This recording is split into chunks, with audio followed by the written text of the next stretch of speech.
We ask some seasoned homeschooling parents what they wish people had told them when they were first starting out. The result? 9 of the best homeschooling secrets beginners need to know. We will cover simple things like, what do you need in your home classroom? We will touch on the mindset and the importance of slowing down. We will discover ways of staying organized and important strategies for the social aspect of homeschool. Yes, this can be done during COVID-19 too. These are 9 powerful homeschooling tips you need to see. Welcome to Special Education Parenting Tips. Tips for the new homeschooling parent. With all the uncertainty in the world today, you made the tough decision to not send your children back to school this fall, which means that you are now a homeschool parent. Taking on the sole responsibility for teaching your child seems like a huge task, but I am here to share what the homeschooling professionals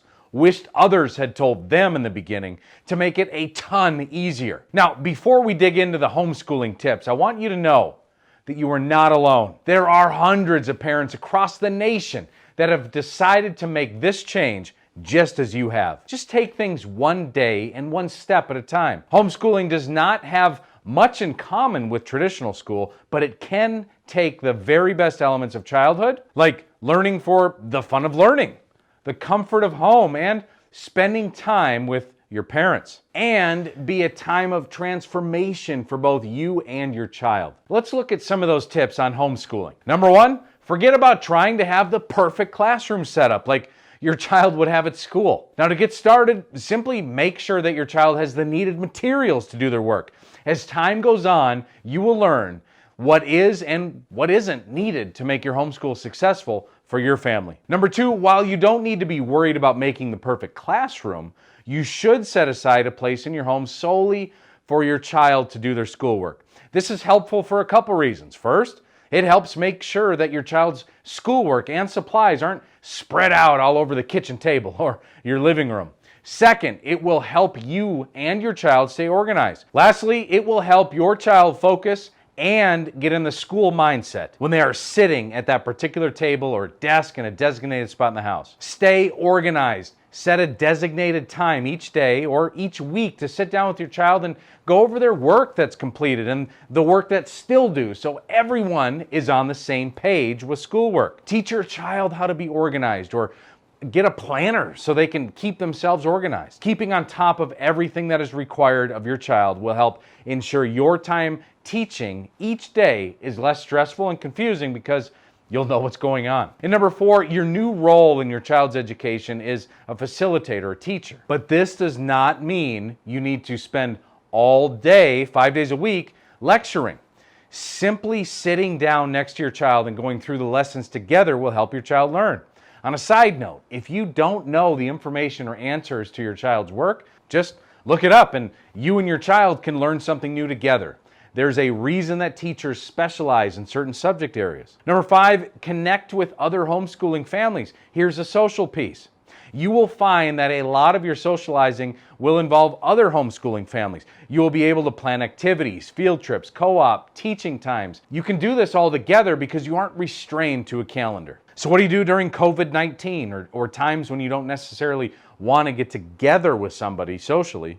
Well, you can use technology. Zoom works fantastic. Try setting up a group of children to go through some stuff that you are teaching. Which leads me to number 6. Use technology, but don't become dependent on it.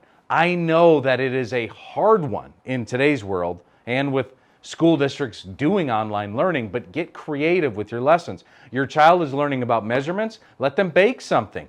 If they're learning about life cycles and science, head out to a pond or a creek. Look for tadpoles and frogs. Take some time to think outside the box on how to teach lessons, and you'll be surprised how little you miss technology. Number 7, there is no need to do every subject every day.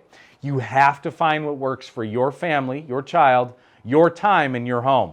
As long as all the assignments are done to completion by the day they're due, then there's no need to stress out about each subject every day.